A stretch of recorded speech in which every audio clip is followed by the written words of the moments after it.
Well, lawmakers in the Senate, they're at odds. For months now, Senator Tommy Tuberville has been holding up the president's top military nominations. The Alabama Republican says he will keep up the blockade until the Pentagon walks back its updated abortion policies. Now, Republican lawmakers are encouraging Majority Leader Chuck Schumer to bring those nominations to a floor vote. Joining us now is Bob Cusack, editor-in-chief of The Hill. Bob, it's good to see you again.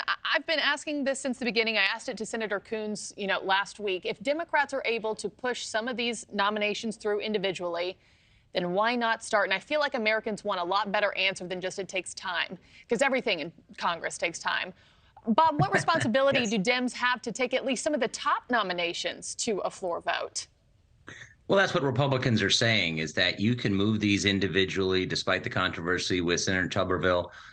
But, things do move very slowly in the Senate. Basically, the Senate can only do one thing at a time per week, with exceptions here and there. So you would take an enormous amount of floor time, and that's very valuable, especially when you have a government shutdown that's possibly looming. Appropriation bills are moving on the floor. And also, listen, this is becoming an election issue. I know it came up last night in the town hall with former Vice President Mike Pence, who backed Tuberville. So this is something where Republicans, who are not happy with Tuberville generally, they want him to back down. Certainly Mitch McConnell and leadership want him to back down. But he's not going to, and he's not in any electoral, he's not up for election for down maybe, I think, 4 years from now. So it's not hurting him back home. This is a real problem for the Pentagon, and there's no real compromise that I see happening anytime soon. And outside of waiting and individually pushing the nominees through, do Democrats have any other route or option to take? Or is it either that or Tuberville unblocks the blockade, if you will?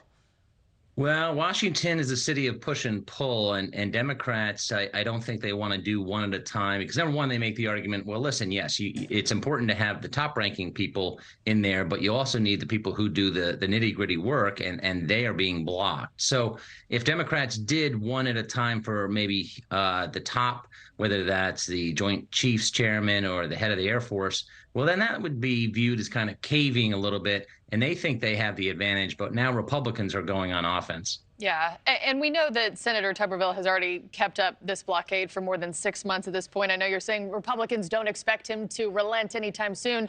Would there even be a way, though, for Senator Tuberville to drop his hold without losing face? I don't think so, unless the Pentagon changes its abortion policy. That's what it's at the focus of this, and that's what Pence said last night to Leland Vittert. Said, "Listen, the Pentagon can change its policy, then Tuberville would back down, and he would win in that situation. But with abortion politics as they are going to be for probably decades going forward, neither side is budging." All right. Well, Bob Cusack, thanks so much. We'll continue to follow this one closely. Appreciate your time, sir. Thank you for watching. Go to newsnationnow.com to find NewsNation on your television provider. And don't forget to click the red subscribe button below to get more of NewsNation's fact-driven, unbiased coverage.